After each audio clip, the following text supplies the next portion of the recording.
All right. Hello, everyone. Welcome to the 10th episode of the PokeSales official podcast. I'm your host, Rocco Mitchell, and I'm here today with the amazing Powdr TCG. You've probably seen him from his amazing videos that he has on YouTube, or his pack a day, or just really anything. That he's a very a very big up and coming content creator in the Pokemon space, and already is a really big content creator. So I'm very grateful to have you on the podcast, Powdr. And if you would mind just introducing yourself, so that for those that might not know you. Yeah.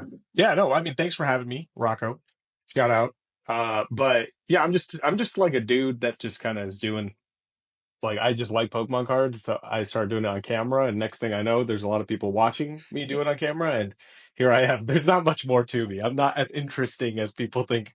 There's no grand Yeah. story, but maybe there is. Who knows? We'll find out in this podcast. Yeah. All right. Well, thank you for that. Yeah. Yeah. So it's funny because it's crazy how stuff can grow so fast. So for me, I first heard about you on my second episode of the podcast, where I had my friend Rocket City on, and he was like, "Oh yeah," I told him, like, we were talking, and he was like, "Oh yeah, someone that I've like seen like blowing up recently in the community is Powdr," and I was like, "Oh, okay, cool, that's really cool." And then I first searched up Power. So like Powdr TCG, but then I was like, oh wait, Yeah. Powdr, and I was like, how do I spell? And then I eventually found you, and I saw all your pack a Yeah. day stuff, and then I was like, that's crazy. Maybe that's why there's so many pack a day things happening, or all this type of stuff. But so I don't know if you're the originator of that. We can talk about that later. But that's kind of how Yeah. I Yeah. got introduced to you, and now I'm talking to you, which is cool. Is really cool. And I know we're all in that Instagram big chat that Roxandy makes, and Yeah. I'm not active as it in it as most people are, but it's still really cool to talk to people and have it as like a network channel. So to start off, just get a basis. How long have you been in like Pokemon, or haven't been enjoying Pokemon? And when did you Mhm. start well, you said like being a content creator. Well, okay, so Pokemon I've been in forever. Like literally my entire life has been around like these, fake animals. Like it's this my entire life. I've watched all the anime up until Gen Mhm. 7 pretty much. Up until that point I watched a lot of the anime. I've played every single game you can think of, like any game that is Pokemon related I've played. I've played all the gotcha games that are on your phone. I like TCG Pocket I'm playing TCG, right now. awesome. So like yeah, like I constantly am surrounded by Pokemon. It's never been a time where I'm not Pokemon isn't been a part of my life. Even when it's like the cards weren't a part of my life, Pokemon was through the video games Yeah. or through the anime, something. So that's never stopped.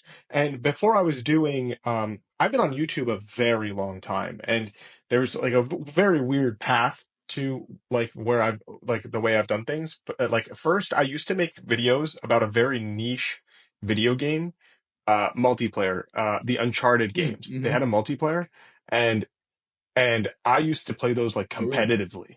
So it was like a very niche, super like what do you call it thing that nobody watched because it was like 10,000 people in the Mm-hmm. community max that cared about this game.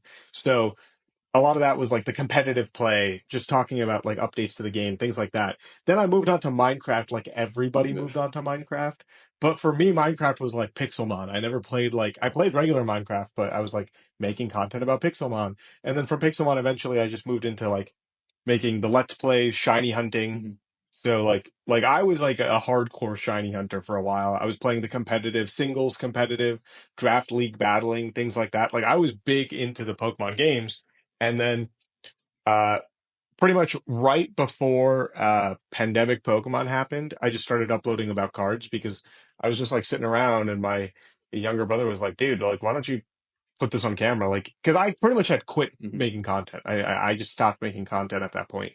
And yeah, my brother was like, dude, just make content about this. And I started making content, and of course, as I start making content, the hobby Yeah. blows up again and everybody starts making content, and then the pandemic happens and nobody can afford Pokemon cards, and it becomes a very weird situation until Uh, for a good bit, it became weird, and then it went back to normal. But I mean, it made Hmm. sense, like Pokemon can't really print stuff when you're telling people to stand 6 feet apart from each other. You can't really have people. I got sent home from work. I started working remote, so I can't imagine Pokemon telling people, "Hey, like this is like this isn't like food. This isn't people's Yeah. health on the line." So I totally understand why they had to stop manufacturing Yeah. Pokemon cards for a But bit. So that's a cool so yeah. story. That's a really cool story. And that's awesome that you've been making content for so long and how it's like it's really a grind. It can be a really big grind sometimes. And what was I gonna say? I was gonna like I liked what you said about like kind of timing a little bit because I kind of experienced the Hmm. same thing in like the selling aspect to where I started selling like I started like buying stuff in June when it was like apparent it was like the Pokemon Yeah. like dip and everyone hate like oh Pokemon's dead, no one cared about it. But then I started um like taking it seriously. And then by October I did my first show, and then November is when stuff really started to like take off again and like just like blow up. Um and really good timing. And now like for example, like this guy right here is like I got him at 180 and then I looked at him today and he's like at 300. So it's like stuff like that where it's like the market it's like super crazy Yeah. right now. And I know like you've talked about that too, like in your videos of like your all art collecting and all that type of stuff where like you Oh, got dude, when did you it get the was moon? I insane. haven't like I watched I think your last one. It was like you had a 4 hour one, right? That was like the last Okay. one. Yeah. So the reason that challenge even came, okay, so pretty much what happened was I went to Mhm. Card Party 1. Card Party 1, I went in, that's 2023, right? Card Party 1 happens. At this point, Card Party was definitely like a realization of what I could be capable of. And the reason is because I saw what Pat did. I saw what Pat Flynn was doing and like saw this like storyboarded like narrative content can be fun. And for me, pack openings were the most fun thing. But I started going to more conventions. Card Party was like, I went to regionals. I went to like East Coast Collectibles Convention here. I went to regionals, and then I went to Card Party and Collecticon. And that's where I like really started going and traveling to these conventions where I realized like pack openings isn't it. Like you can have so much fun in Mhm. other ways. And then I saw what Pat was doing with like, I want to finish this this set in 24 hours or whatever, right? So it's like adding those type of things is like that made me go like, this is great. I can still make content because I've always wanted to make long form content, but Card Party turned me around because I realized like I was very like stuck in my ways. I was stuck in my ways. I was doing my pack a day. I was streaming every Tuesday for Tin Tuesday, and then that's it. I was like, there's nothing more to it. And then 20 so I go to Card Party, I go to Collecticons, I see the different like the challenges that I can start doing. And right towards the end of 2023, a buddy of mine, No Rumble, on Instagram posted, "Hey, I'm trying to collect every alternate art PSA 10." And so I'm like, all right, this is cool. This is really cool. He ended up selling everything before he even Crazy. bought it because he even finished it because he really got into One Mm. Piece. So he just stopped collecting Pokemon and started collecting One Piece there. And I was like, I'm going to tackle this, but on camera. At that point, I already had a bunch of things, Moonbreon being one of them. Okay. So luckily enough, like the hardest hit I got graded. And the thing was I got it graded and I like there's plenty of videos out there where I've uploaded it twice of 2-3 times of me actually pulling it. I think I've pulled it twice. I mean, yes, I've pulled it twice, once on camera, one Yeah. off camera. Both of them That's graded awesome. tens. One of them I ended up selling. So so yeah, like Moonground I had. A lot of them I already had. So which I got like very lucky with, but some of them like a lot of but like a good bit I didn't have, and some of them came back nine. Mhm. So I had to like adjust to the video and stuff like that. So 2024 rolls around. I'm like, all right, let me tackle this challenge. And yeah, you're right. 2024 starts and there's a huge high. There's a huge high. So if you like go back and watch some of my my very first video, some of the prices I'm paying are like kind of Yeah. abysmal. Like they're pretty bad prices on what I'm paying, and then it dips again, and then it dips again, and then right towards the end it started Which rising is where again. we're at now. So I think I got out right. Yeah, I got out Yeah. right before. Um in the third video, I make a deal for like a Giratina and a Lugia, and that Giratina I probably put 800 down on Mhm. for a PSA 10. Like, It's like and Camilla it's one, sitting right? at, Yeah. yeah, Yeah, that's like what, like yeah. 1,200 So right now? I paid around, yeah, I don't even know what it's at. Like, I would not be able to tell you what it's at, but it's definitely not anywhere near what I paid for it. It is way above that, and it's the second most expensive. It and Gengar keep like arguing Yeah. with each other. The Gengar is a perfect example. I paid in that video. I did a coin flip um in Houston Collecticon. I did a coin flip for 600, 560. I won the coin flip and paid $560 for Gengar in September. No, November. November. It was November 1st. I paid for it. I remember November 2nd because the day before is Hmm. my birthday. I had, yes, on my birthday I'm traveling to freaking Collecticon. That was that's how I spent my birthday.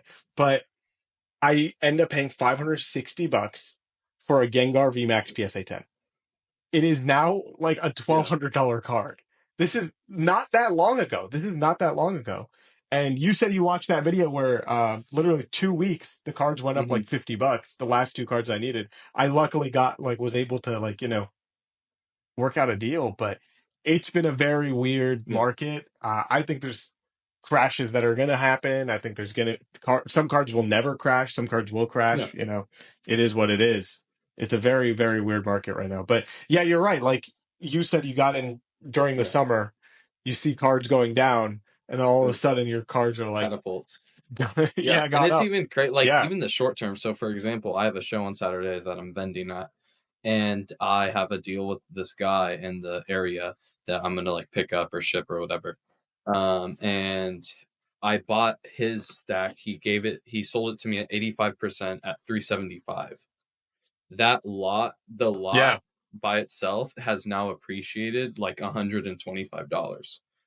Like, and that's in the span of like 2 weeks. So it's like it's crazy just yeah. how fast everything's moving. Obviously, with Prismatic Evolution, I saw that you opened that. Um, you opened. I didn't. I was gonna go into your stream last night, but then I forgot that it was happening because I had some homework. But I I saw that you had the. Do you have the Pokemon Center Prismatic? Yeah, Yeah, yeah, I opened a case of yeah, the Pokemon Center ETBs. Yeah, dude, the comments on that are yeah, like insane. People are like, "No, don't open it, don't open it." I'm like, "Well, I got it at retail, so it doesn't yeah, matter to me." You know what I mean?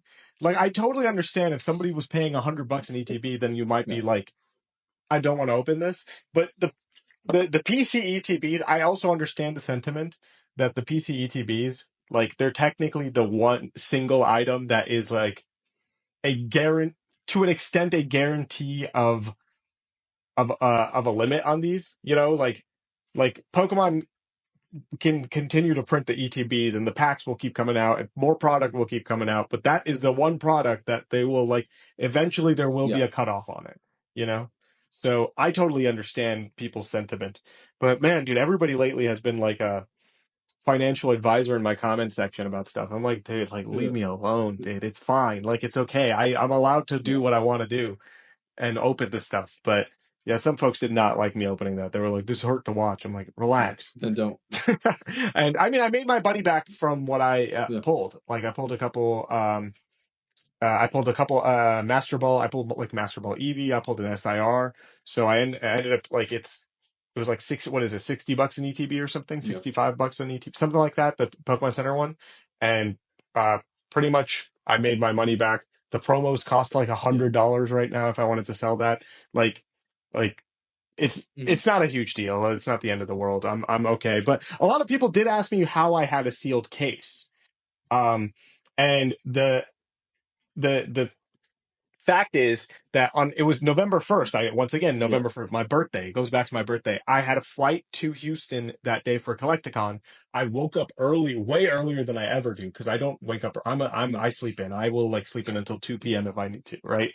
So if I'm not working, or like if I like on a weekend, I'll sleep in. If I have to get up for work, I get up 5 minutes before work. But I have a flight, so I get up at like 8 o'clock in the morning, and literally I see a ping on my phone from Pokemon drops, TCG drops on Mm. Twitter. So that's a little bit of game for people. If you're not if you don't have uh like if you're wondering about getting pinged about stuff, TCG drops on Twitter. If I'm not mistaken, that's his name, and he's literally just anytime. Like, I'm sure in the background he is in a server with ping bots and stuff like that, but he just tweets it out like, "Oh, this item is live," and he'll tweet it out like immediately.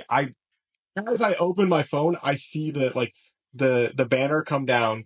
Oh, this is live. I click on it and I just buy. I buy the limit of four. Um, Half an hour later, I find out that Pokemon has stopped has stopped, you know, what's it called? Orders on the item. They stopped orders on the item, and then they bring it back about another half an hour later at two limit. So by this time, everybody who wants to order is on the website, Yeah. crashing the website. So you're either getting through, or your website is getting crashed, or you're getting banned for Yeah. refreshing, because Pokemon Center does that. I got lucky where I got my items the second it went live, and I was out. I'm done. I'm done. I don't need Yeah. any more than that. Because I open three, I always save one. That's That's good. how I work it. Yeah. Yeah.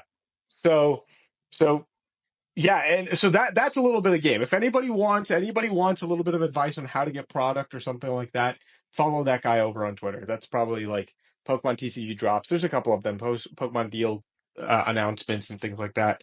But those Mhm. that's how I did it. Literally, just the banner came down, I clicked it. But like, when it comes to Pokemon Center, you have to be up early. Like, if you're not up at early, like, you Yeah. just can't do it. I know there's people out there that are like, hey, like, if you're West Coast, yeah, you're cooked. Yeah. It's over. Like, if it went live at 8 a.m., like, if you weren't awake at 5 in the morning, forget it. Yeah. Forget it. That's I Yeah. like what you said about keeping like three, or keeping opening three, keeping one, because that's very similar to my strategy with like the sealed I have bought, even though it's like a little bit of sealed. Where I keep, like, I bought, for example, three like Paldea evolved ETBs, and Mhm. I sell two, and then I keep one just for appreciation value. Um, and for you too, this is for like a question that I have. When you're like opening stuff, for example, you said you make your money back, because I also think like that, as I hope most people do, unless you're just collecting, like just fun ripping.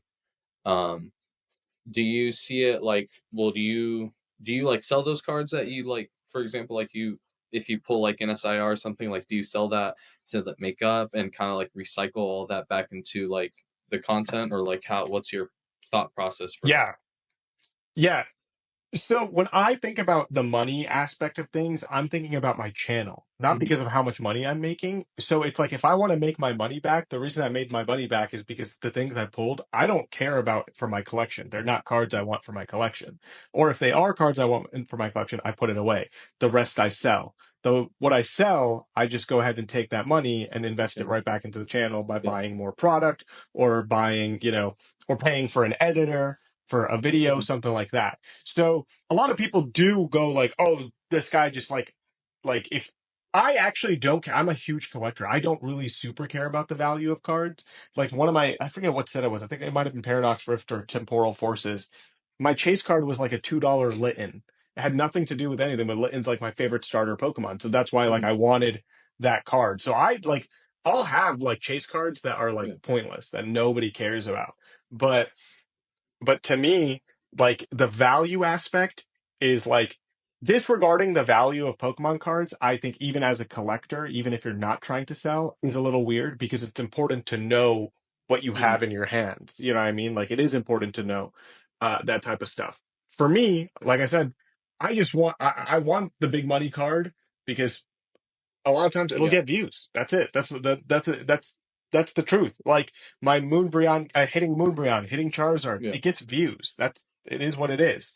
Um, but then there's also the aspect of, oh, if I were to hit a Moonbreon today, I already have a 10. I don't need to keep it. I could sell it and use that money to buy more product for giveaways, which will pay for giveaways, which will pay for personal product, which will pay for Yeah. shipping the giveaways, travel to conventions, all that stuff. That's how I'm thinking. So the value for me isn't like personal value. The value for me is how That's can I the reinvest this value yeah. into my channel? Because to me, content Hmm. is king. That is like the most important aspect of this is that like some people think about the money in the cards. I think that to me the content is where like I want the viewership. I want people to see what I'm doing. Hmm. That's what it is, That's you know? yeah. That's Yeah. I kind of have that same, at least I had that same strategy where like I was liquidating like mostly my collection, excuse me, and then taking like just reinvesting it back into the business. And now since I'm actually gaining like a decent amount of traction through shows and stuff, now I'm starting to like bite into like my savings or bite into like my other stuff that I had stored up. And now that I'm realizing like, oh, this is actually like super serious, like I can actually take this somewhere. So let me, crack that piggy bank and take that and put it into the business, buying deals and all that type of stuff. But that's awesome. And so you go to a lot of shows.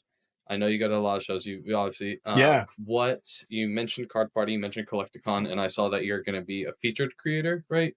Or something like that, similar to that at Yeah, Atlanta, yeah, right? yeah, Or is Atlanta, yeah, is in that Atlanta, yeah. the February one or the one in like whenever? Yeah, the first That's Collecticon cool. of the year is Atlanta Collecticon, February 9th Yes. and 10th, if Yeah. I'm not Uh, mistaken. And cool. yeah. I'll be vending here in Nashville. There's a big convention here that we do in February. Yeah, Nashville, I've heard the Nashville scene is Yeah. pretty big.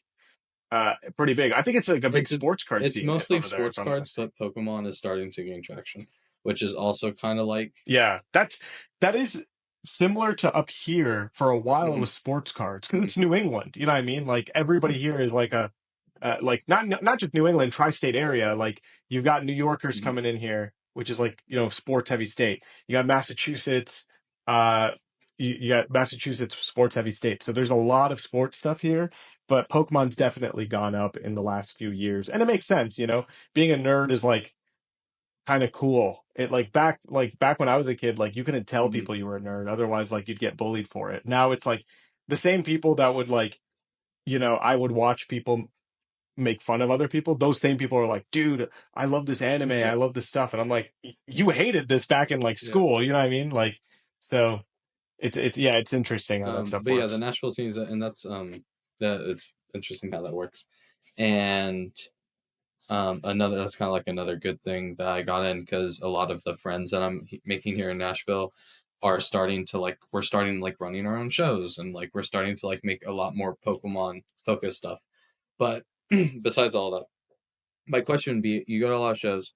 What has been your favorite convention, show, event, thing that you've been to? Well, I probably have probably two. There's two. Collecticon Kansas City 2023 and Card Party 1. And both of those because they opened a lot of Mhm. opportunity for me in a different way. Like Card Party, I get to sit down. I got to like have like a one-on-one chat with like Deep Pocket Monster. Moreover, Deep Pocket Monster, his producer, the producer of the show, Dan Norton, who is an absolute genius in my opinion, in the way he like understands the content creation space. Both of them are absolute geniuses in that aspect. They understand how to make content.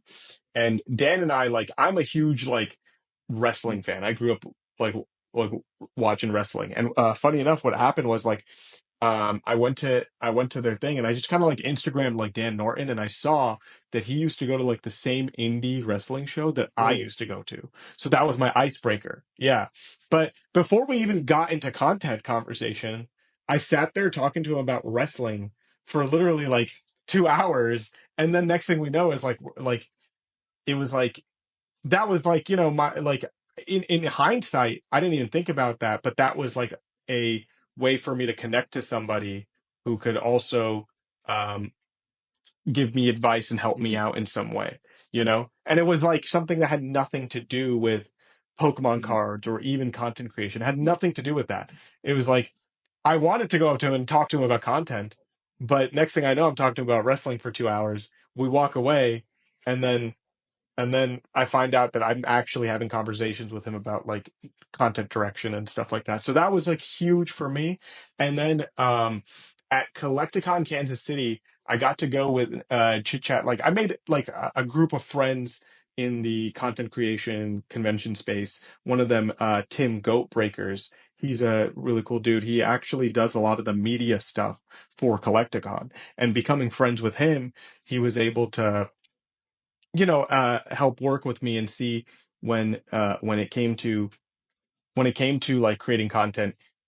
He went, you know, since he works with Collecticon, he was able to you know, I guess vouch mhm. for me in an aspect of like, hey, this is somebody that maybe we want to have at these conventions, and help me get those opportunities, get me to chit chat with people. Because of him, I got to meet he's Sarah Natacheni, the new voice, the second Mhm. voice of Ash. Um and she's voiced Ash for 17 years.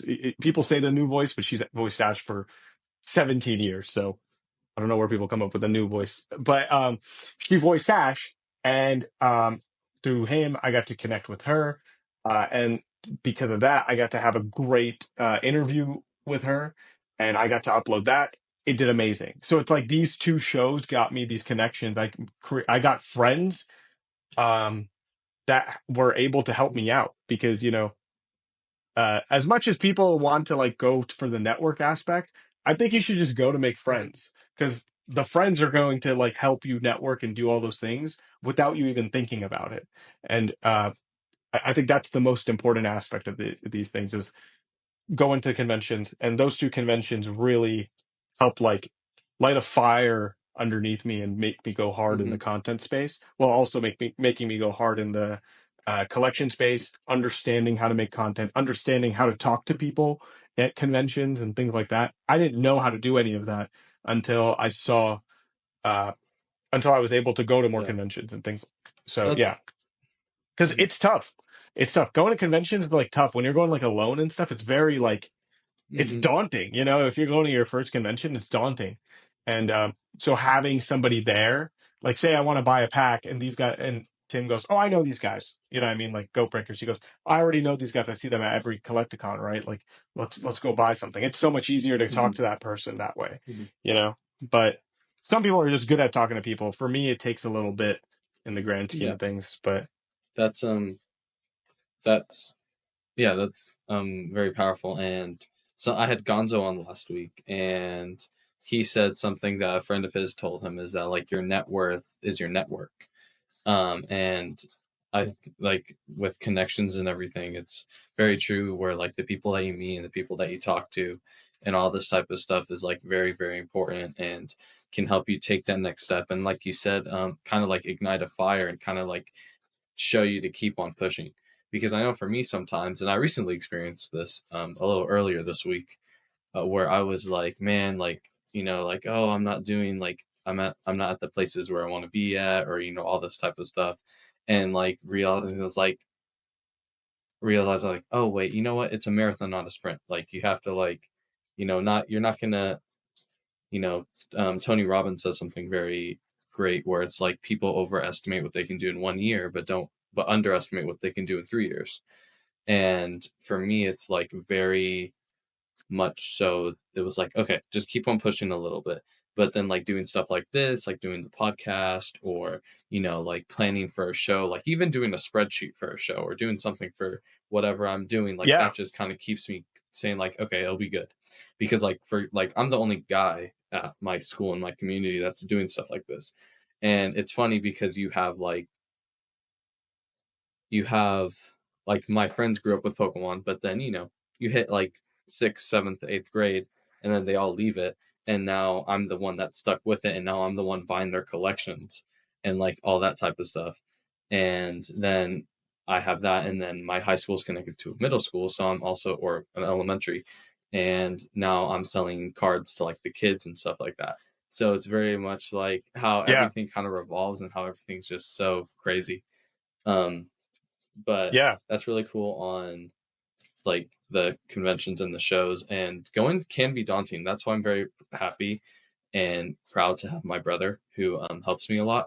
He's gone to every show. We went to the first show together, and just being like my cameraman, because like it's hard to like go up to someone and be like, hey, can I like, would you mind stepping aside from what you're doing to do like a quick interview or Yeah. something like that. Yeah. And that's how I met my like the first like my friend and my like kind of mentor and like my door into all the selling space here in Nashville is Abe. I was like, hey, would you mind doing that? He's like, oh yeah, sure, whatever. Like, like super chill about it, all that type of stuff.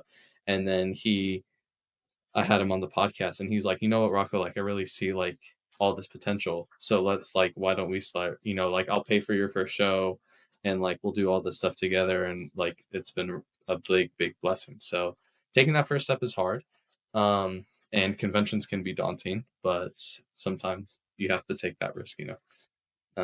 Which Yeah. No, you're right. You're right. You have to. You gotta like. You gotta go. I tell people all the time. I think like I like this challenge, this PSA 10 alternate art challenge, like literally made me realize that like you can still make collecting fun even when it's like you can't find mhm, product right now. It can still be yeah, so much fun. Like we can have so much fun doing this, whether you're a seller, whether you're a vendor, whether you're a buyer, whether you're a trader, whatever.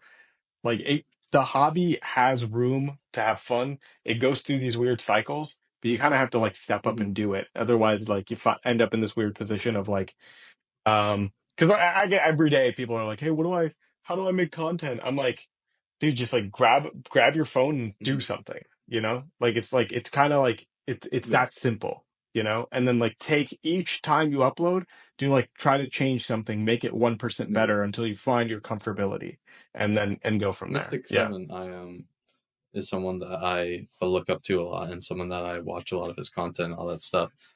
Because he was kind of like one of the first people that I saw some of his videos. I was like, oh shoot, like you can actually make like serious money doing this, or you can like actually do like this can actually be a gig for a lot of people. And I that's what he said. Like something he said a lot is like just every video make it 1% better or do something else, whether it's like a Yeah. little effect or like for me I was like, okay, how do I update the quality, how do I do this, how do I all that type of stuff.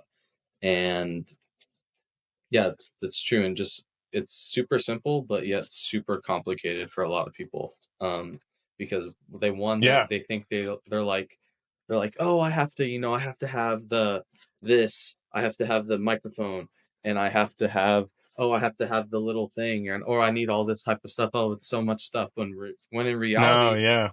my first all my vendor POVs and all my like other content stuff before this Saturday, because that's when I got this thing for Christmas, and I haven't really done any like content like that for that, have been with like either a borrowed microphone or like have been like just me holding my phone like this, like and just talking.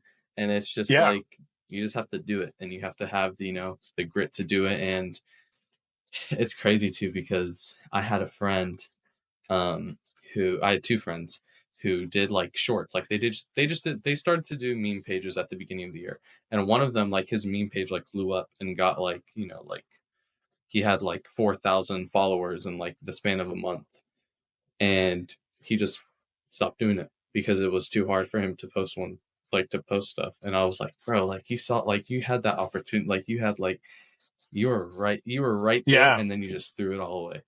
And it's just sometimes it's not meant for some people, don't do it, and it's not meant for that. But I Yeah. I don't know. No, I mean, like that. You're right. Like people freak out over the craziest things. My first, like in 2024, if you go back and watch my first two long form videos, they're all shot on an iPhone 12. I use a 14. I have a second phone. This is Yeah, my old phone. Yeah, this is an iPhone exactly same 12. thing. Pro Max, whatever. It doesn't even matter. This is what I shot it on. Two long form videos. Each of them are around 8 to 10 minutes. Lots of stuff in them, lots of content. One of them I almost didn't even upload because my microphone quality was really bad in it. But what I did do was then I finally said, you know what? Let me upload this. I upload it. The video performed Mm-hmm. great. You know what I mean? So it's like, it's just that step of like, it's that you got to kind of do it. But this is like I said, this is an iPhone Mm-hmm. 12 Pro Max. You could find these on Craigslist for $200 probably, like you could buy a camera for $200, sure, but why not? Every stream I do, all my streams are done from this thing. Like I have a clamp that holds it Mm-hmm. down like this, and it's just, it points Yeah. down at my hands. That is my top down Yeah. camera. So it's like, once again, like it's totally possible for people to do. And learning how to edit isn't too hard either. It's just, there's TikTokers that made an entire career out of showing you how to Yeah. edit and stuff. So like there's YouTubers that do that. There's Instagram Yeah. pages that do that. So it's all part of like, you have to like invest some time into it. I do get like, I don't know. I get comments from a lot of people here and there that are like, "Hey, can you give me advice? Like my channel isn't like doing this, it's not doing that." And a lot of time I go and like look at their channel and they're like, "I haven't uploaded," and like I'm like, what advice do you need? You haven't uploaded. Like you haven't uploaded in a month. How am I supposed to give you any Mm-hmm. advice on what you're Yeah. doing, So there's so much to this, and that goes for the hobby as well, like why not? Like people always talk about like, how do I start a collection? I'm like, think of your favorite Pokemon and just start Yeah. collecting that, and they'll be like, oh well, it's like really hard to collect Charizard cards or Umbreon cards because that's my favorite Pokemon. But I'm like, there's plenty of Charizard and Umbreon cards that are awesome that aren't Yeah. super expensive. You know what I mean? Like, do you need the greatest looking card if you're trying to put it into a binder? You probably don't. If you don't care about grading, all that stuff. Some people don't care. Some people just want the card. They're fine with PSA sevens. So it's like you got to take that step forward and Yeah. do that. It all depends on what your goals are. That's what it is. I don't think a lot of people have goals set out, and that's the Yeah. issue. And that's something that I did this year going into this year because I I like and I posted because I saw something I saw a Kaisenat video like a long like it was like I think it was some random video that popped up on my page and I it was his like goals for September or something like that and he like said like it's literally just him like with the phone on his bed and he's just like talking and he's like bro this is like my goals for September I'm just saying this so I can and I saw that and I was like you know what and I thought about it when I was like doing like not year planning but like writing goals for the year. I was like you know what I'm gonna do that so I just picked it up and did it and now it's there on on my channel where it's like okay like these very clearly I set the goals for what I want to do this year and Yeah, so at the end of the year we'll look back on it or like in the middle of the year like I'll look back on it whenever and see if I'm going in that way and I mean so far I'm pretty sure that I am um, and it's just putting like speaking it into existence is very powerful and like just getting up and doing it. But yeah, yeah. 100%. I get it. I totally understand that. Having goals is important, and even if you're not like, if you even if you aren't hitting them, like say you mhm, don't hit it, right? Did you at least make progress yeah, towards it? Like the goal doesn't have to be done like this year. Did you make the progress towards it? Okay, maybe you're not going to get it done this year. Maybe you'll get it done next year. Maybe you won't get it done this month. Maybe you'll get it done next month. But like, did you take the progress? Did you get the progress towards it? That's yeah. important. That So there's so much yeah, to that. Yeah. I yeah, that's awesome. And speaking of content, this is like a little side thing. So you obviously one of your big things that you do is like your pack a day. You post it on Instagram, you post it on YouTube. I don't know if you do TikTok. I don't have TikTok, so I I don't know if you do that on TikTok. But you would my question for you would be because obviously now I see a whole bunch of people doing a pack a day.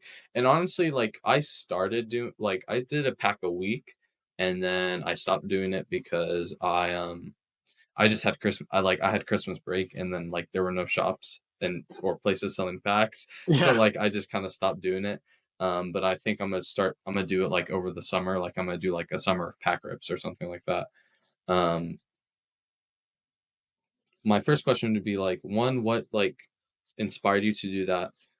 Two, um, do you like? I don't know if there were more like pack a day people before you, but if there weren't, like, do you like? Do you think a lot like you're like one of the first people to do it? And then three, like how this might be a little like a different question, but like how do you budget for that? I guess, or like how, because obviously doing that could Okay. be like really expensive. Yeah. So, um, all right. Well, to answer your question, like the first one was, that was so in 2020.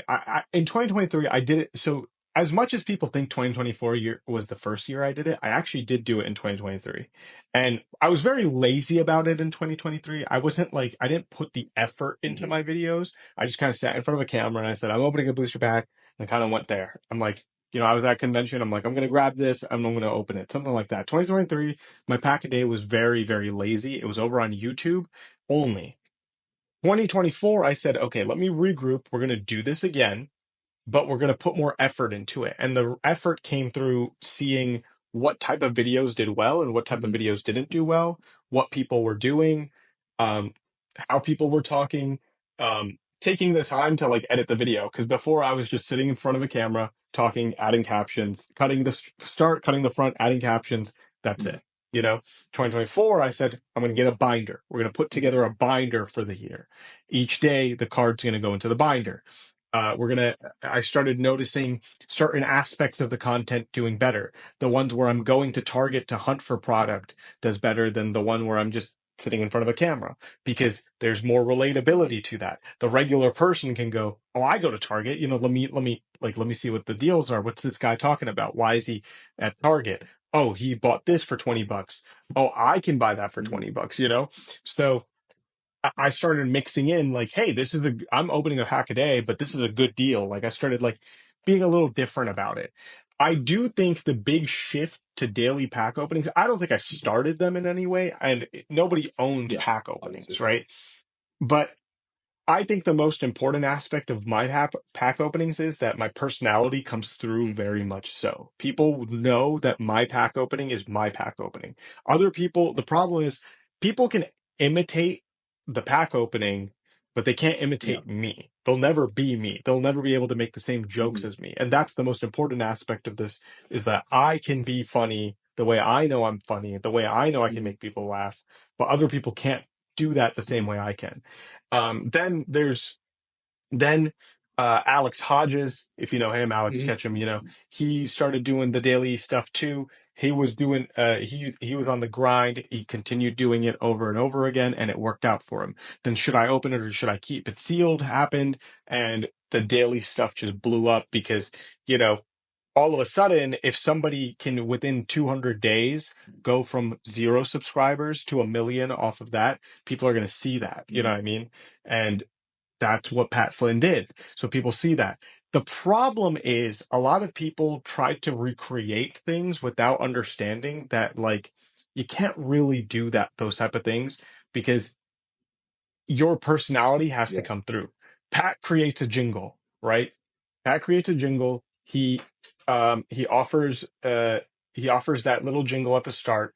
That's what people like about it, right? Then he goes into the video. He knows how to keep people's attention, all this stuff. After that, everybody needed to come up with some sort of like quick quip of or a quick jing. Everybody started coming up with these weird jingles. People started coming up with these really over like crazy ideas of trying to do this like 60-second video. And that's not what matters here. You know what I mean? Like it's not the idea, it's the Yeah. execution that matters. And the execution was so off from so Mm-hmm. many people. And uh I'm proud to say that my pack a day stuff goes like that. I think I've done it, and a lot of people do message me, "Hey, I started opening a pack a day," but and then like they're like, "Do you have any advice?" I'm like, dude, like I'm not like sometimes I'm just like, it's I don't know, it's rough. Like the stuff that I see from people is rough, and or they quit after a week, or they like they like it's Mm-hmm. weird. It's very weird, but. Do I believe that I started it? I don't believe I started it. Do I believe that I had a I have had a hand in people wanting to do daily pack stuff or daily content. I do because I get enough messages asking me about like, hey, I made this channel because of you or something. So yeah, but am I jealous or anything of like people like not jealous? Like, am I like angry that others have like started doing it? No, like it doesn't matter to me because I know I'm me. I know what I'm able to do. I know what I'm capable of. I know who I am as a Mhm. personality, and that's not tough at all. When it comes to budgeting for it, um, I'm lucky to say I have a pretty good like day job that Mhm. pays me well, so I have like all the stuff. But now the channel is once again in a position of like where I say content is king, like the channel is able to make enough money. The YouTube channel, the TikToks are able to make enough money for me to take the money from that to purchase packs. You know, if I earn, say, like $1,000 on it, in say January in TikTok, that $1,000 is going to go directly to Mhm. booster packs for this because that's how it works. Like that's how in my mind it works. So at first it was definitely like eating into my Mhm. stuff, but at the same time, like as long as you buy like enough packs and like in bulk, you'll Mhm. be fine. That was also like year 2023 when I did it. Back then, like booster boxes were $90, hundred Mhm. bucks max. If I wanted to buy a special pack, it wasn't hard. I was buying Hidden Fates tins were like $60 Mhm. at the time. So it's like you buy a tin, I have 4 days of it. I have 4 days all of a sudden, $60 spent. I have 4 days of Mhm. content, daily pack content. Uh, but 2024 comes around, I adjust my content to be more. It's like every once in a while I open something big, Yep. open something expensive, make it fun, but I change it to more Mhm. relatable content, I change it to a little bit more like grabbing people's attention. And then in 2025, I've adjusted the content in that, I have this giant pile of Pokemon booster packs. I go in there because it's like, oh wow, this guy has a giant pile of Pokemon booster packs. I pick some stuff out of that. I go to the store, I collect that, I open the newest stuff. But then the catch is, the catch literally is that at the end of the year, the 2025 binder is Yep. going to be given away to somebody on random. So that's like now you got to stay and Mhm. watch. Now you have to stay and watch for a chance to win because they know I'm going to open vintage on special days. They know I'm going to open special packs. They know I'm going to open all the newest stuff. So why not? If last year he was able to pull a bunch of good things, maybe this year he'll be able to pull a bunch of good Mhm. things. Originally, though, when I did make the series, I can't lie that it was in a way for me to get on screens as much as Mhm. possible. But slowly but surely, I realized instead of just making content for marketing my face, it was catching traction. And now it's not only caught traction, people are genuinely like, hey, like, where is it? Where's your pack a day today? Mhm. What are you opening? Hey, I'm requesting this pack. Oh my God, you're getting this pull. I have people walk up to me at conventions like, dude, are you I have the craziest pack a day story. This is a story that makes my buddies laugh all the Mhm. time. I was at East Coast Collectibles Convention in September. I was walking down and like, between some tables, and it was a pretty big busy convention, and I heard this guy go like, pack a day? And I'm like, and I swear I kept walking. I heard him say it, like whisper it, as if he's whispering it to someone, right? And I continue walking because it was like I heard it, but it was like in the back of my Mhm. head that I heard it, right? So I go like, did I hear that? And then I turn around and the guy like looks at me, he goes, pack a day. You're pack a day. And I'm like, that's not my name, but yes, I am the pack a day guy. So it's like these type of moments have come up in life all over now, and that's like super cool to me. I have parents coming that come up to me and they're like, hey, me and my son watch you, me and my daughter watch you, and that's That's really awesome. cool to me because it's like, because like I know there's a lot of people out there that are like, not family friendly and stuff like that. I try to Mhm. keep it family friendly. I try to stay the course with Mhm. that stuff because I grew up watching Pokemon. I grew up opening packs as a Mhm. kid. So it's like I know my parents wouldn't like me doing like at that age watching this like crazy stuff. And that's totally fine because everybody has a niche.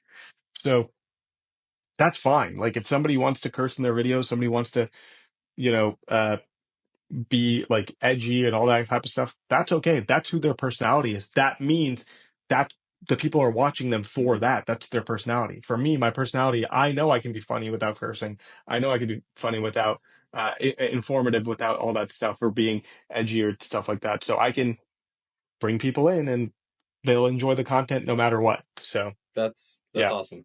And that's a great story. And that's really cool. I like relatability and all that, like making it like something that they can relate to, or something that, that they can find, that they can relate to and find like them doing it. And that's cool, and that's awesome how you were able to like find a formula that works, and all that type of stuff. And Yeah. I mean, it works so much that I've seen people follow like the exact formula. you know, Like, and like the exact formula, even like say the same you words, you know, know what I mean? Like there was this one guy, and I had no problem with it, but somebody sent me where he was like, "Hey, this guy just copied word for word your video." And I like looked at it and it was like literally that's word for crazy. word my video. It was his like own footage, everything, but word for word he copied my video. And I was like, that's insane to me. But that also means like it's Yeah, working, you know? So I can't that's complain, you that's know? cool, and that's funny. And I mean, like there's even something with that with like the should I open and keep it sealed like series. Like there's a guy that does it with Pop Tarts or something. Like made like a whole like meme thing with the whole Pop Tart stuff, and that it's just stuff Yeah. like that, which is just Yeah. that's it's funny, and it's so dumb that it shows that it's working, if that makes sense. Or Yeah, exactly, exactly. It's so smart. It's something that nobody did, and he's managed to make it like go yeah, viral to the point of like yeah, immense viralism. Like his TikTok is hitting like a million. He jumped from like 50,000 followers on Instagram to like three four hundred mm, thousand. His main YouTube channel, Deep Pocket Monster, hit 1 million subscribers this year. Within 200 days, he hit 1 million yeah, subscribers short on pocket his monster. Shorts Yeah. pocket. Yeah. So it's like, and it's like, to me, it's like, I would love to be at that level in 100%. But at the end of the day, it also goes back to like, I also have to stick with the plan that I Hmm. have going for me and stay within my like means without, putting myself into a precarious situation. Like I can't like start opening base set every single day. I can't afford to do Hmm. open base set every single day. Would the video probably get tons of views? Sure. But it's like, if it doesn't, then I'm Yeah. screwed. You know what I mean? Like, so I had to be more interesting. I had to change it up and be like, okay, let's create a Hmm. binder. Let's use this binder. Let's follow the trip. And then it's like, okay, next year, let's create this binder again, but let's give it away to Yeah. somebody. So somebody who followed the entire thing gets to latch onto it. So there's a lot more to it. And then there's a lot of connecting those things to like my, using short form content to connect to like my other content. Like on Tuesdays, my pack a day is oftentimes in relation The same. to Yeah. whatever I'm going to stream on Yeah. 10 Tuesday, right? Yeah, exactly. And then the other days, like if I've been doing this thing where it's like I showed off all the Fusion Strike Hmm. alternate arts, right? And the video did really well, but I was able to use that video and connect it back to like, hey, I collected all these. Go watch Hmm. that video, by the way. If you want to see how I collected all these, go Yeah. watch that video. So it's like I can make those connections. I can make those, get people to go over. Uh, I'm very blessed at the end of the day, and it's been crazy Yeah. journey, to go from I was averaging 30, 40 viewers, and that's a lot of people because if you imagine 30, 40 people standing in front of you, that's like Hmm. huge. But like because of the daily pack, it's turned from 30, 40 viewers to literally 150 people in my stream on a weekly basis on a Tuesday night is Yeah. crazy. You know what I mean? Like this isn't like a Friday night, Saturday night where Hmm. where people are free. This is Tuesday night. Like kids have to go to school the next day. People have to work the next day, and they're choosing to hang out with me for 2 hours, 2.5 hours, which is Yeah. nuts in the grand scheme of things. Yeah. And Yeah, connecting it, linking everything together is very, very powerful and very like smart to do that. Um, yeah. so obviously something that this is like a little segment that I like to do for every like in every Mhm. podcast. And well, one like, what's your favorite Pokemon? Yeah, Pokemon. Krogunk. Yeah, really, Krogunk. Kogan. It's always been Krogunk. That's Yeah, I am a Gen 4 maniac. Gen 3 and 4 are my oh, favorite generations, and Krogunk was just a really cool cool, Pokemon. Yeah, I love cool. it. I love Slowpoke, and I like those are my two. Slowpoke, there's one of my favorite cards is a Slowpoke card because Krogunk is Yeah, on it. It's like a promo Galarian yeah. Slowpoke It's with hmm Krogunk laying on top of him with yeah. I Venipede. saw. That's like one of my favorite Yeah, promos. that's that was like from an Yeah. Evolving Skies pack or something like that, right? Evolving Skies or Lost It Origin. was I don't one of the remember two. which one it was, but one Yeah, of them. you opened Yeah, it. I think it You is opened Evolving it. I Skies. I saw. think it's I saw it. yeah. I think it is That Evolving Skies if I'm not yeah. mistaken. But And so, what this little section of the podcast I like to do is like goes back to like my first convention where I bought like my first chart. I bought a Evolutions Charizard that hopefully I'm gonna send it yeah, to PSA soon, because I'm pretty sure it's a 10. Um, and for me, that was kind of like not. It felt like a rite of passage, if that makes sense. Like it was like, oh my goodness, this is yeah. like one of those cards. Like, okay, you're in this for real. So for you, what was kind of like one of your first cards that either like you bought or you were given, or like just a key core memory in the TCG that stood out to you? And Okay. if that makes sense. So this wasn't at a like a card show, but it was at like a Mhm. convention. It was Pokemon held Mhm. regionals for the Yeah. TCG. Well, I mean for every competitive aspect, not just the Yeah. TCG, Pokemon Go, VGC, in Hartford, Connecticut here. So I went to that show, but before I went to that show, I found out that Ariga was going to be there, and Ariga uh actually drew my favorite full art trainer, which is the red and blue full art tag team. Mm-hmm. From Cosmic I think Eclipse. it's Cosmic. It's either Yeah, Cosmic. Yeah, I Cosmic know the card Eclipse you're talking about. is the card. So I got that card because I love that card. And so this was like the first time where I got something where it was like I've had cards before, but this was like something about this felt Hmm. different because I went there and I got lucky enough to be pulled in the lottery to get it autographed by Wow. him. So he got so I got the artist autograph, and he also like asked me like a couple questions, like because the thing is like the autograph scene is very very interesting because there's a lot of like reselling and stuff, and that's like not like they don't like that. Japan does not Hmm. like that, especially the artists. The artists hate that aspect. Like they hate people are coming to their to get autographs from them to turn around and sell the card. So it was interesting. What they did was they took my driver's license and they put my name on the card. Like had to be personalized. You couldn't just get the card Wow. autographed because they knew that if they gave a name on the driver's license, it's like, okay, do I want an autograph that is to Mike? Hmm. You know what I mean? Like, do I want like this person's Mike set? So I got that autograph. It was really cool having a conversation with him. But he was like, "Why this card?" Everybody's like walked in with like because he did a Charizard, so people walked in with a lot of those. He did a bunch of things like that. I'm like, oh, because like it's red and blue, like they're OGs, like they're the original. And so the translator told him that, and like I could see a twinkle in his eye of like, this guy cares Yeah. about this. You know what I mean? So that to me, I love that card. I have it sitting in a top loader binder specifically, where I get like a couple autograph stuff in there.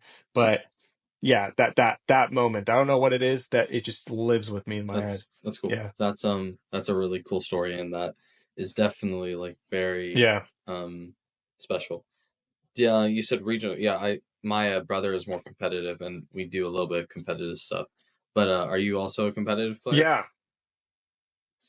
I don't play the competitive TCG, but I keep up with it because I think it would be like, if I'm opening stuff on stream and somebody like sees like a regular EX come out and they're like, "Oh, it's boring, it's a regular EX." I'm like, "Wait, I mean, this is a meta Yeah. card." You know what I mean? Like you got to keep that in mind. Like for example, like when Fusion Strike came out and Mew became Hmm. meta, like people were like, "Oh, I pulled this Mew VMAX like 4 times." I'm like, "Dude, that's like a $30 card because of Because of its like playability. Yeah. the regular yeah, because of Hmm. its playability." So it's like knowing the meta, understanding the game is important to an aspect because it's like, especially if you're within like going to a regional and the cards that people care about there versus the cards that people care about at conventions is like completely different, but the market is still there. The market's just there for Mm, different reasons. You know what I mean?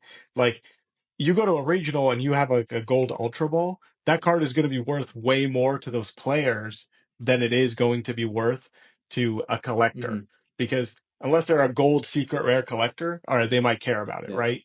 But at a regional, you put that on your table, someone's coming up and buying it. You put that at your table at a card show, it could go a couple card shows without anybody touching Mhm, that card.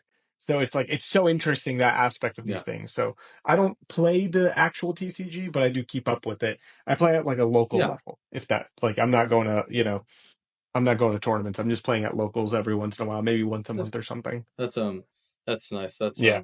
That's when it's fun. Anything besides that is sweaty. Which you Yeah, don't want to exactly. get Yeah. that. Yeah. That's I just don't want to get too yeah, much into it. It's that just too scene annoying. Yeah. can be a little there's some Yeah, competitive stuff. just as toxic as the Yeah. selling scene, it could be way more Yeah. toxic. It could be way more toxic Yeah. actually than the selling It's scene. Yeah. it's sad. Um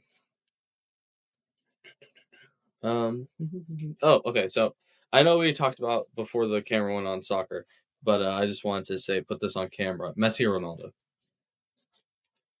Oh, Messi by far. Okay, that's what I feel. Like it's not even, and it's. I don't think it's Yeah, close. I genuinely don't think it's that's good. close. Like, not that I think. Like I think we did see in my lifetime. I've seen the two greatest players of Mhm. all time. Like I do feel that way.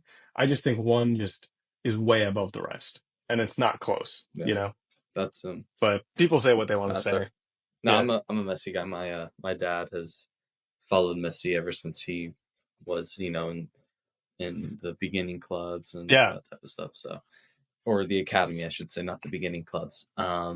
And that's really awesome. Um, let's see here. What is something? Oh, okay. So something I'm looking into, and something that I I feel like is going to become very big in the future. Or in the future, it's already super big, but it's going to become even more prevalent. Is like online streaming, and online, especially like a platform like a Whatnot or like a TikTok Shop or something like a live Hmm. selling, if that makes sense. Um, Yeah. what are like your tips for like streaming and stuff like that for like someone like me who may not I'm not probably gonna do like a Whatnot stream for I don't know how it would have to be like a really special event for me to do something like that. Just because I don't Yeah. have inventory, but like what would be like a tip that you have since you like obviously stream on a regular basis? Knowing what you're Mhm, opening, because it's very, very easy to tell when the person opening has no idea what they're mhm, opening. You know what I mean? And within today's like thing of like I get it. Like I know people sell packs at market value. I know streamers sell packs at market value, and a lot of people don't like that. But it is what it is. There's people buying it, then people are gonna buy it. Like, what are you gonna do? Right? But there's a lot of like whatnot people that I dislike because of their insincerity to what is being like opened. Like, you know what I mean? Like, brother, the guy paid $30. He pulled a 20-cent card. You don't have to act like he pulled like the greatest card in mhm. the world. I get it. I totally understand. Be honest with them. Be like, dang, this sucks. Like, Yeah, like I'd rather you tell me that. So that aspect of things, because a lot of these guys are like, Terrestrial Festival is the perfect example where like every pack has like an has a guaranteed hit in it, right? So people were pulling like the regular Jolteon EX and acting like it was like the greatest hit in the world. I'm like, no, it's not, man. Like, that aspect. That irks me. But so I think it's just about knowledge, like knowing what you're mhm, selling, knowing what you're like being honest with it. I get that it's all about like, in those aspects, in those selling platforms, it's about getting as much money as you could possibly make. But from what I have seen, I think the most successful people are the people that are just honest with their stuff. They know what they're doing. I think the person I see, Universe, if you know her, mhm. like she is really, really good at what she does, but she's also like knows what she's Yeah. talking about. Whether it's if it's she's opening, whether it's she's opening One Piece, whether she's opening Pokemon, she knows Mhm. what she's talking about. Because it's very easy to spot the guy that like. I just bought a bunch of things from Walmart and is Yeah. opening them versus somebody who knows like what Pokemon is what Pokemon or if this is a meta card or not a meta Mhm. card. Like that aspect. It's just know what you're talking about. Please know what you're talking about, Yeah. you know? That's something that is I had go to pulls on 2 weeks ago, and he something that is very known about him is that even though he can be a little rude sometimes to people, um, is he's very honest, like with his streams. Like if someone like gets a milky bag of his and it's a floor, like they'll make just as big of a deal if it's like, or they'll just straight up say to him like, oh yeah, you just got done, like you just got like that's not you just got screwed, I guess. Yeah. So Yeah. it's like, Yeah, no, I mean, I respect that. That I'd rather that than like, you lying to the guy's face of being like, like that like Arvin knows what he's doing. Whether what people think about him, he knows what he's doing. He's very smart. He understands the business, but he's also not like he's not being an idiot about yeah, it. Like it is what it is. Like if you paid money for this pack and you pulled nothing, don't act like it's the greatest thing in the world. Like early whatnot, people were like pulling out like the worst looking cards and being like, yo, look how crispy this is. I'm like, dude, it's not. Stop lying to the viewer. It's just not. It is like, be honest, mhm, like I get what you're trying to do. I know you're trying to upsell it, but it is what it is. But then once again, like Arvin's also not lying about his availability, what he has in his mhm, stuff. He's very honest. Like, hey, this is a possible hit, but it's also possible that you get crap, and if you yeah. get crap, you know, he'll tell you you got crap. Yeah. It is what Yeah, it is. Yeah, it's kind of like those channels or whenever that people, it's like this is not financial advice, or like where it's like if you're stating it to them like, hey, there's a possibility that something like this can happen, but more likely yeah, than not, um you're not gonna do you're not gonna get it or something yeah, like that. Like the odds of you getting it yeah. are low. So yeah, and I know we're going a little long, so I will ask No, it's fine. I'll ask Whatever, man. Yeah. I'll ask just a couple other things and then we can go. Um what would so some obviously you've seen like a good amount of success and you've seen a good amount of like in this form of like followers and all that type of stuff and content. Um what has been your in like your whole content creator like career, like what has been your favorite piece of content that you've put out or has the most meaning Oh, to my you? trade down challenges. Oh, the trade Yeah. down challenge. Hmm. 100%. Yeah, I love doing those. It's funny because it is an attack on some content Hmm. creators, like because it's the trade down challenge. I'm parodying the trade up challenge, and the whole idea is like I get it. I know I get it. I totally know it's interesting trading a penny to a Charizard or whatever, right? I get it. I know people like that type of stuff. But for me, if for in within 60 seconds, I can just go to a vendor, hand them cash, meaning I'm supporting a vendor, get a cool Pokemon card, and go directly to a kid and have him trade me something terrible and make his day by giving him a Charizard. That's it. That's peak Hmm. for me. That is it. The other thing was this isn't really a video I did. It was more so like not even an event. It was like a fundraiser towards the end of last year. The one of my biggest goals was doing like a uh a big fundraiser for getting cards in the Yeah, like hands a of charity stream. people. Yeah, and not even it wasn't even a stream. It was just a I don't even know what to call it. I Yeah, don't know what to I call it, think but we pretty much just had a bunch of people. I think I know what you're talking about. Yeah, like you put it on your Instagram Yeah, and stuff like that. Yeah, yeah, I think I remember. Yeah. yeah, I did. I wish I could. I don't have like the memory of what it was called, but the point is like it was created as a it was just something that I did off the like it I don't even know how to describe it. It's like the card drive. That's what it was. What we Hmm. called it, right? It was like a card drive. Like you have like a toy drive for Hmm. toys and stuff. We called it a card drive, and the way it came about was like that was like an end goal Yeah. for me. I never thought I was big enough to get there. It maybe if I was like somebody like Pat size or Nate Hmm. size or Leon Hart size, then I could be like, I could be like, I could host a card drive. But I was talking to a buddy of mine, and he actually works with the Poke Court. Mm-hmm. Um, who are my favorite card shop in New York City. And I was talking to him and he goes, yeah, I mean, like I have the connections to people in, Make-A-Wish Foundation in New York and Toys for Tots Mm-hmm. and stuff like that. So let's do it. So we got this idea together. We got people to donate and we ended up donating a bunch of packs to kids in need around the holiday season. So like, but this was like with a week of Mm-hmm. planning. Next year, I want to do it bigger. Next year, I want to do like a Mm-hmm. stream, like do a 24-hour stream where people come in, open packs, but people are Yeah. donating while we're doing it, like a big, card drive situation. So those two things, the trade down challenge. I know it's such a like a cheesy thing Mm-hmm. to say, but it is because it is like that's just those videos made me feel good. They're fun to make. They're not hard to make Mm-hmm. either, and but the card drive was tough in terms of like I didn't know how to do the Mm-hmm. logistics of it, but I can totally be the face of Yeah. something. I can spread the word for something. So that's what we did. I got somebody who knew how to handle the logistics. I got a card shop that knew how to handle the the actual packs and how to purchase them and all that type of stuff. And I was the person that'd be able to spread the word Like about it. ambassador. We put it together. It worked out. Yeah, it was like very, very, very successful. It did great, and we're gonna do it again. I want to do it again next year. I want to do as many of those as possible to get more Mm-hmm. people involved. So yeah, those two That's things. Yeah, probably my two favorite that's things really I've cool. done.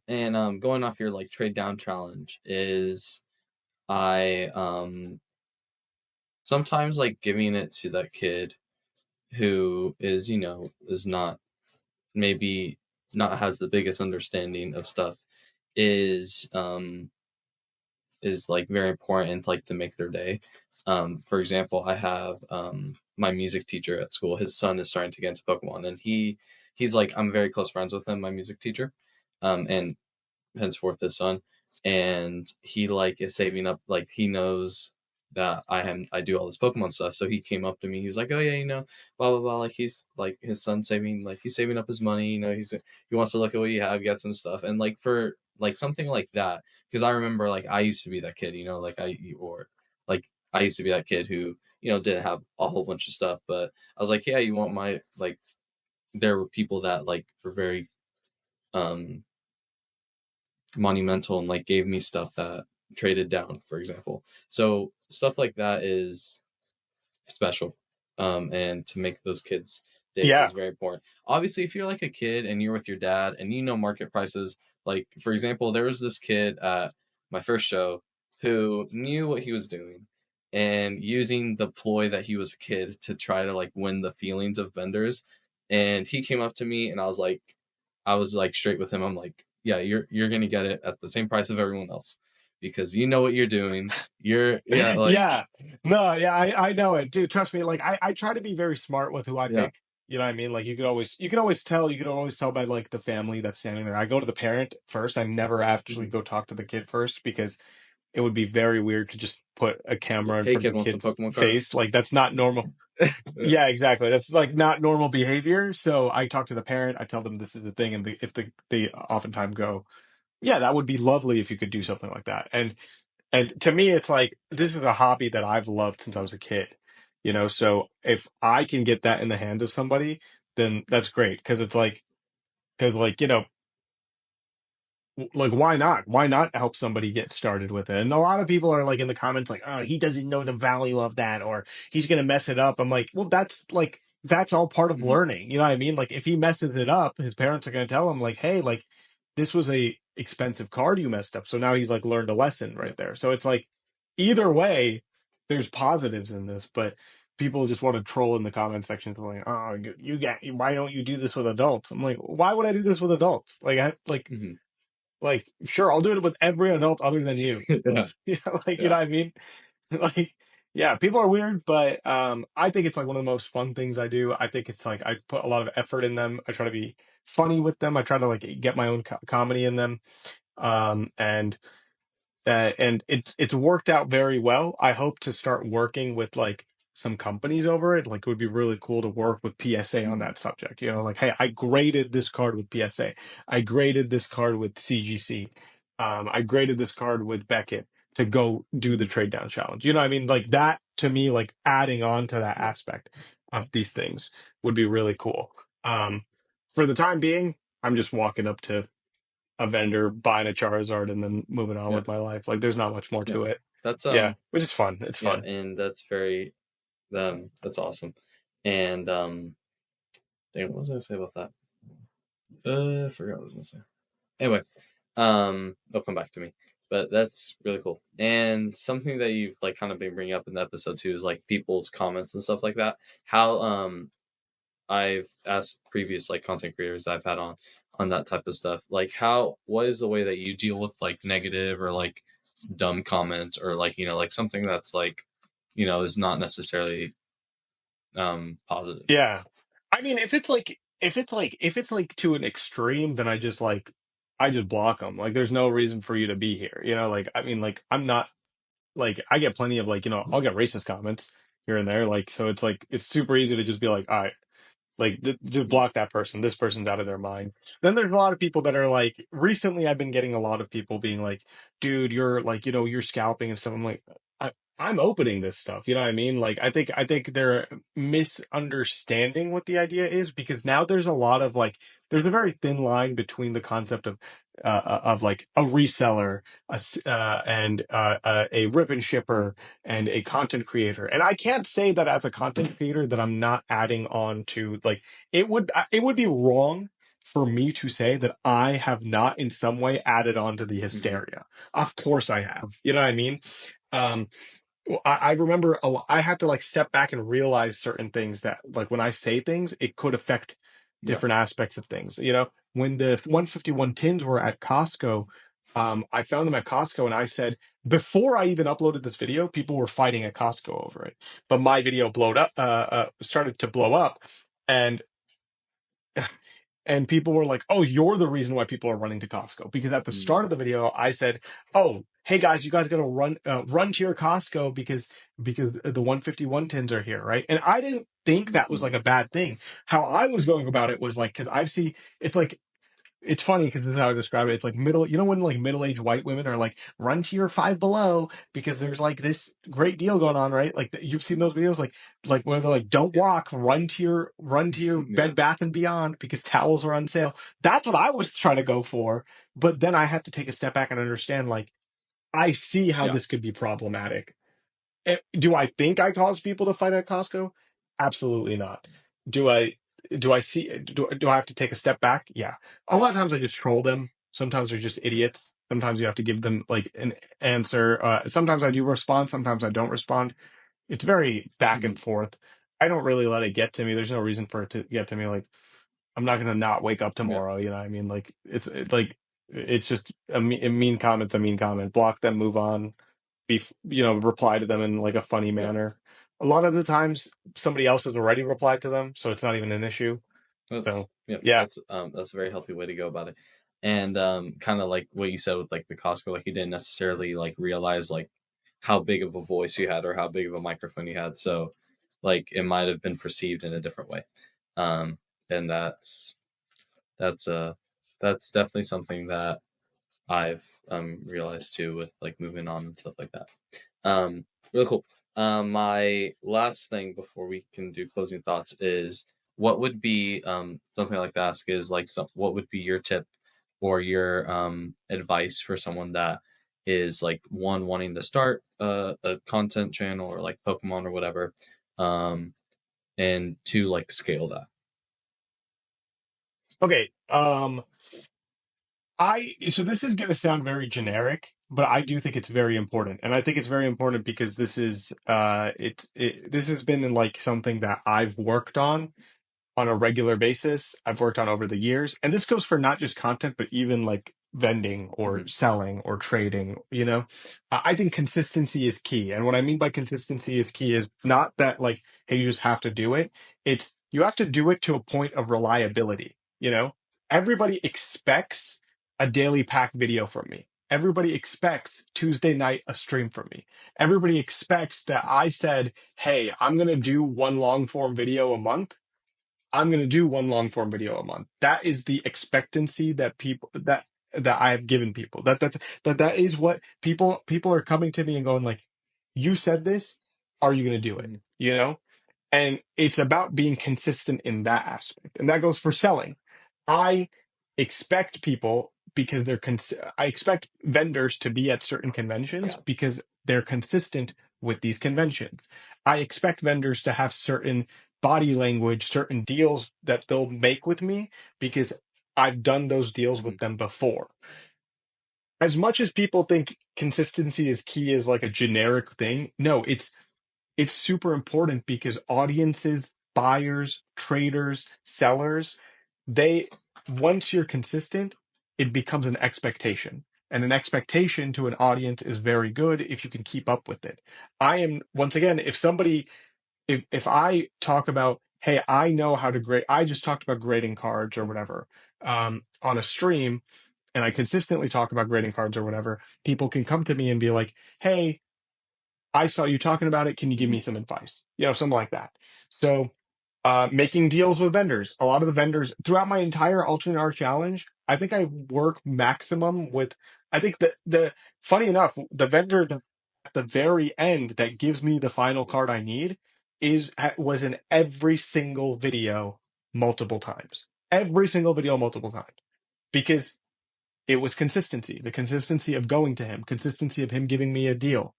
Uh, pack a day. It's the consistency that kept up with it. And it's consistency in quality, consistency in what you say, all that stuff. That's just the most key part of it. And just, you have to stay the course. You have to do it. And I think when people think consistency, they think, oh, 2 months, they're done. No, I didn't have my blow up on content until last year. Like if I've been making content since 2020, I'm blowing up in 2024. That's 4 years of making content before I saw the fruits of my Mhm. labor. And so that's what it is. It's a big Yeah. part of all that. That very true. I mean, So consistency, it's a good basis to have, even though it might be a cliche. And I just remembered something while you were talking about that. Because you talked about selling, and I know we were like texting back and forth, and you said you're not a seller, but you have some selling advice, and obviously you are the founder of the Powdr School of Business, one of the yeah. prestigious business schools in all forms of the Pokemon Yeah. universe. Biggest Yeah. business school. uh, Yeah, biggest business what? school. Like we are Ivy Yeah, League, it's bigger than Harvard. We're the Yeah, Yale. yeah. Yeah. Um, Yeah, 100%. your classes are opening up in the fall, right? Yeah. 100%, but it's like it's hard to get in. But Like, it's not easy to get in. So me and Roxandy, we were staying up all last night, like just filling out our applications. But anyway, all jokes aside, yeah. He's definitely not getting in. He's definitely not getting in. uh, all Yeah. all jokes aside, like what are the selling tips that you were talking about or thinking about, and what like kind of made you come up with the idea of the Powder School of Business? So the Power School business is like, so for me, like my character of like, I wasn't confident in making deals at first. So eventually, like, I hyped myself up to the point where I just constantly started making deals. And that's not because I'm good at making deals. It's just like, if like, it was like a confidence Mhm. thing. So I realized, like, I can turn this into a character. I can turn this into a bit. I can turn this to a joke. And it just started rolling and rolling and rolling. And it became all of a sudden Powder School of Mhm. Business. And people make that joke Yeah, all the time. Like, even like Gonzo makes that yeah, joke in his streams that have nothing to do with yeah. me. So that aspect into it was added. But when it comes to actually selling, I think community is super important. Like, and going back to that one consistency Mhm. aspect of like a lot of the people I've sold to are people that I've sold to Yeah. before. A lot of the people I've bought from are people I've bought from Mhm. before. So it's like it sucks at first when you go to that daunting first, show, but go to those people again and again. Go to the same people over and over again. Make that connection. Be reasonable with your prices Mhm. as well. Some people are just like, terrible with their prices. Like, are you actually checking Yeah. anything? For like are you actually checking prices? Do you care about the value of your card, or are you just throwing any price out Mhm. there? Because it's like really easy for me to tell when somebody, like I said, it's really easy for me to tell when somebody's just selling something and they have no clue what they're selling versus somebody who's selling something because and they know what they're Yeah. selling. And yeah, that's pretty much it. It's like I feel like that was really a non-answer, but it is just, making the Mhm. connections. Like we talked about networking earlier. Networking goes for Yeah. everything. Networking doesn't just go for people that you can make content with. Networking doesn't just go for people that help you come up with ideas for content. Networking also goes to people that you can make Pokemon card Mhm. deals with. So a lot of the selling I sell to this one guy a lot, the Card Caravan Mhm. in He's in he's your in videos. Yeah. Connecticut, right? The Card Caravan. Yeah. Yeah, he's the guy.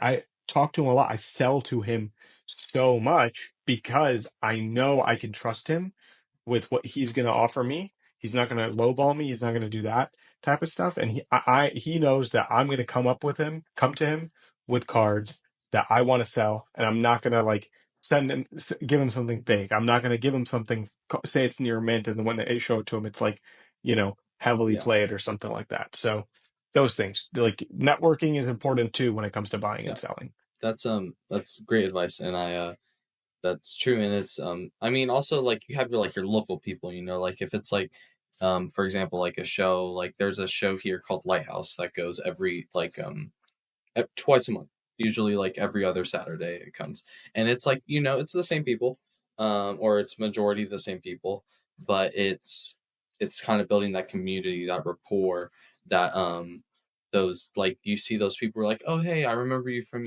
2 weeks ago, and I remember that you were looking for this Pikachu. I actually was able to buy this Pikachu in a collection. Do you want to buy it from me now? Like all that type of stuff. Yeah, And yeah, that's very, very true and very important. And I think if the Card Caravan has a TCG player, I think I've bought a lot from them. Um, that's just something that yeah. came. I'm sure he does. Yeah, Pat Pat's done so much yeah, work. Like he does a lot of the collecticons. He does a lot of the local shows. Super smart guy, super real dude if you just actually chat hmm with him. And I think that's what people forget. Like buying and selling, that's another thing that people forget is like the guy behind the counter is a guy. hmm Like it's a person. It's not it's a yeah, human being. So chat with them. Like once again, you can tell if somebody actually cares about Pokemon or they're just like there to like sell. And then just work with whoever you want to work yeah, with. Like figure that out and go work with yeah. them. Yeah. That this is very true, and something that or that's very true. And just last thing before we close up, do you have like any like last minute or not last but like any last things you want to say or anything of that like? Um, I think this year, one thing I'm gonna do is, I mean, I'm gonna go to a lot of card shows, and I implore people to go to card shows. And the reason I say that is because the hobby is in a very weird Mhm, place right now, in terms of like going, like, a lot of people are like, I want to go to Target and rip mhm, packs, and I want to go to Walmart and rip packs, but everything's bought out, supply is gone. But I do think that if you go to card shows, you could still have a lot of fun and have a lot of find the cards you need and finish that deal, finish that binder, finish that mhm. collection somehow. And because as much as I as much as I didn't believe in this before, like I always believed in like, oh, when you pull the card, it's like such a great feeling. It is, but finding the card you want at a convention is just Yeah. as good of a feeling. Because as much as like a lot of people think like their card is going to be available at every table, Mhm. it's not. Funny enough, the cards available at every table are like the most Yeah. expensive cards. Like everybody's got a Moonbreon on there, everybody's got Charizards and all that, and Mew, Bubble Mew, and all that stuff. You'll see those on tables. But if your card is like niche, that work in trying to find it, oh, dude, it's crazy. And then like the haggling to get the Mhm. deal and then the handshake, it's just as good of a rush. It Yeah. is just as good of a rush. Yeah. So That yeah, go to card shows, make connections. if it's niche, that's great advice for this year. Um, what does it say? If it's niche or if it's like mid era, that stuff is very hard to find. And Yeah, like for my Altar challenge, I said it in my final video. The hardest we're the cards cheapest to ones. find were the Yeah. cheapest ones because nobody cared. Yeah. Nobody cared about grading, uh, cards that were in raw worth $15-$20, and they'd be worth $40 because everybody would rather just, buy Umbreon at Umbreons, or Rayquazas or Gengars and things Mhm. like that. So yeah, so the niche stuff. If you're looking for something niche and you find it, oh, that feeling is Yeah, so good. That feeling is yeah. so good. Where do you keep all So the alternate arts or all the stuff that you find from your challenge?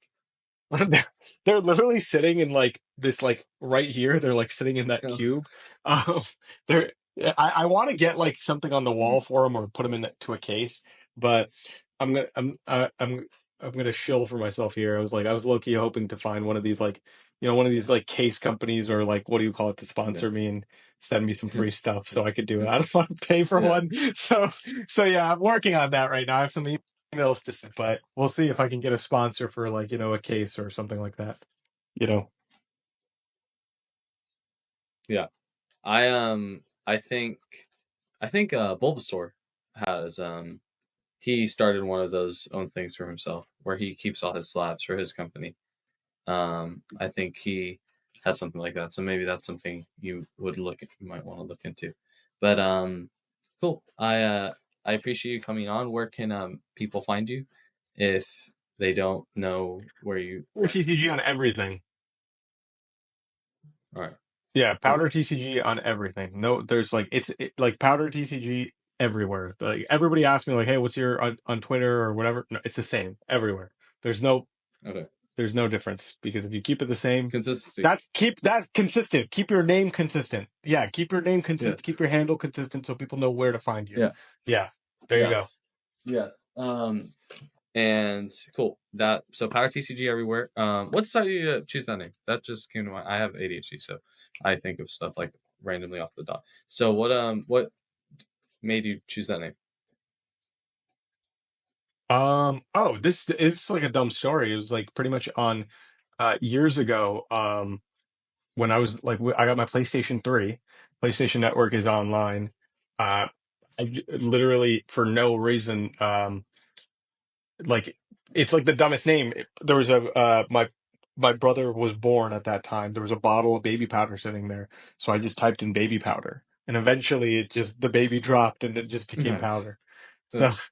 so Yeah. yeah, that's it. It's the dumbest story. It's nothing Nice. special. Yeah, of Cool. Well, I appreciate you coming on, Powder. Thank you for everything, and course. catch him on all his things. He does his Tuesday night live, all that stuff. And keep up with his pack today so that you can hopefully maybe win the binder at the end of the year. Yeah. Yeah, So yeah. once again, thank you for coming on. I appreciate it, and thank you guys all Of for course, watching. man. We'll catch you guys in the next one. See ya. Peace. Bye. Bye.